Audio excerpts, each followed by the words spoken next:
इब्राहिम रईसी की मौत पूरी दुनिया को हिलाकर रख देगी। क्या ईरान के राष्ट्रपति के अचानक चले जाने से भारत पर बड़ा असर पड़ेगा? और सबसे बड़ा सवाल तो ये कि रईसी की मौत से ग्लोबल मार्केट समेत कच्चे तेल और सोने की कीमतों में कितना बड़ा उछाल आ सकता है। ईरान के राष्ट्रपति इब्राहिम रईसी का यूं अचानक दुनिया को अलविदा कह देना किसी को रास नहीं आ रहा। 19 मई को एक हेलीकॉप्टर हादसे में ईरान के सबसे ताकतवर शख्सियत यानी प्रेसिडेंट इब्राहिम रईसी की मौत हो गई। लेकिन दूसरी तरफ इस हादसे पर शक की सुई भी घूम रही है। रईसी की मौत एक हादसा है या साजिश, ये तो अभी नहीं कहा जा सकता। लेकिन अपने प्रेसिडेंट के निधन के बाद ईरान में मातम पसरा हुआ है। ईरान पूरी दुनिया को हिलाकर रख देने की बात ही कर रहा है, तो वहीं दूसरी तरफ भारत समेत कई देशों ने ईरानी राष्ट्रपति के निधन पर शोक जताया है। प्रधानमंत्री नरेंद्र मोदी ने भी ईरान के राष्ट्रपति इब्राहिम रईसी की मौत पर शोक व्यक्त किया है और कहा है कि भारत इस दुख की घड़ी में ईरान के साथ खड़ा है। अब ये बात तो साफ है कि भारत समेत तमाम एशियाई देशों के लिए रईसी का चले जाना एक बड़ा झटका है। लेकिन यहाँ सवाल ये भी उठता है कि क्या इब्राहिम रईसी की मौत का असर भारत ईरान के संबंधों पर भी पड़ सकता है। हालांकि इब्राहिम रईसी को एक कट्टरपंथी नेता के रूप में जाना जाता है, लेकिन 2021 में ईरान के राष्ट्रपति बनने के बाद भारत के साथ उनका संबंध काफी अच्छा रहा है। हाल ही में ईरान ने भारत के साथ चाबहार पोर्ट के लिए 10 साल की डील भी की है। इस डील के लिए भारत साल 2023 से ही प्रयास में जुटा हुआ था, लेकिन रईसी के राष्ट्रपति बनने के बाद भारत अपनी कोशिशों में कामयाब हो पाया और इंडिया को चाबहार के संचालन का अधिकार अगले 10 सालों के लिए मिल गया।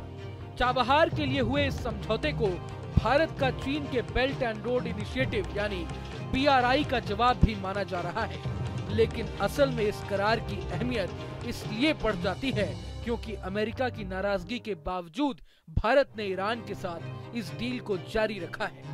अमेरिका और ईरान के बीच कैसे रिश्ते हैं ये तो किसी से छिपा नहीं है। यही वजह है कि अमेरिका इस डील को कभी नहीं होने देना चाहता था। इसे रोकने के लिए अमेरिका ने भारत पर कई तरह के प्रतिबंध लगाने तक की धमकी भी दी थी, लेकिन वो अपने प्रयास में नाकाम रहा।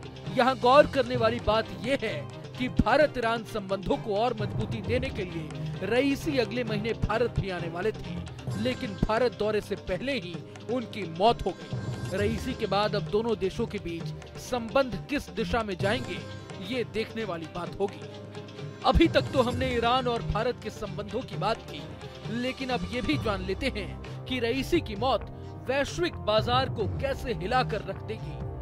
दरअसल ईरानी राष्ट्रपति की मौत से तेल सप्लाई चेन पर असर पड़ने की आशंका जताई जा रही है। चूंकि ईरान एक बड़ा तेल उत्पादक देश है, इसलिए सप्लाई चेन में बाधा आने से तेल की कीमतों पर भारी असर पड़ सकता है। रईसी की मौत का असर कच्चे तेल के मार्केट पर भी दिखने लगा है। ईरान के राष्ट्रपति के हेलीकॉप्टर के दुर्घटनाग्रस्त होते ही एशियाई बाजारों में तेल की कीमतें बढ़ गई हैं।